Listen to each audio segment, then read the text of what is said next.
रंभा स्वर्ग की अप्सरा अपनी उपस्थिति से स्वर्ग को भी शोभायमान करती थीं। वो सिर्फ सुंदर नहीं थीं, वो देवीय थीं। उनका नृत्य देवताओं को भी मौन कर देता था, उनकी मुस्कान तूफानों को भी शांत कर सकती थी। इंद्र के दरबार में वो एक जीती जागती कविता थीं, चलती फिरती कृपा, एक ऐसा आकर्षण जो पाप से अछूता था। लेकिन एक रात जब वो अकेले कुबेर के सोने जैसे बागों में टहल रही थीं, किस्मत ने रुख मोड़ लिया। अंधेरे से बाहर आया रावण, लंका का बलशाली राजा, एक विद्वान, एक योद्धा और भगवान शिव का भक्त। पर उस क्षण यह सब कुछ महत्वहीन था। उसकी आंखों में भक्ति नहीं, वासना थी। रंभा चौंकी और लौटने लगी, लेकिन रावण आगे बढ़ा।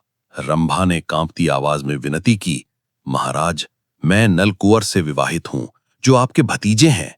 आपके लिए तो मैं बहू के समान हूं, कृपया मुझे जाने दें। लेकिन रावण, जो अपने अहंकार और शक्ति के नशे में चूर था, उसकी बातों को अनसुना कर गया।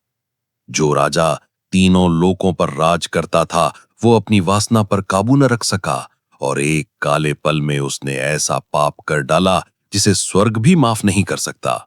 इस अमानवीय कृत्य की खबर पहुंची नल कुंवर तक, जो कुबेर के पुत्र थे और स्वयं भी एक दिव्य आत्मा।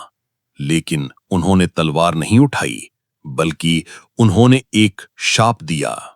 वो पवित्र अग्नि के सामने खड़े हुए और उनका क्रोध से भरा स्वर गूंज उठा, आज से यदि रावण किसी भी स्त्री को उसकी इच्छा के विरुद्ध छूने का प्रयास करेगा, तो उसका सिर 100 टुकड़ों में फट जाएगा।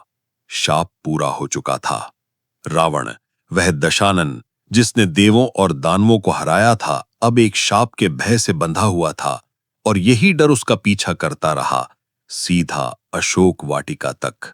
जब उसने मां सीता का हरण किया, जो भगवान राम की पत्नी थीं, तब उसने उन्हें बंदी तो बनाया, लेकिन कभी छुआ तक नहीं, क्योंकि उसे उस शाप का डर था। वही रावण जिसने कैलाश पर्वत को हिला दिया था, अब एक अपमानित पुरुष के शब्दों से रुक गया था। यही है शक्ति की विडंबना। वो साम्राज्य जीत सकती है, लेकिन कर्म का फल नहीं टाल सकती। अगर आपको वीडियो पसंद आई तो प्लीज लाइक, शेयर और सब्सक्राइब कीजिए।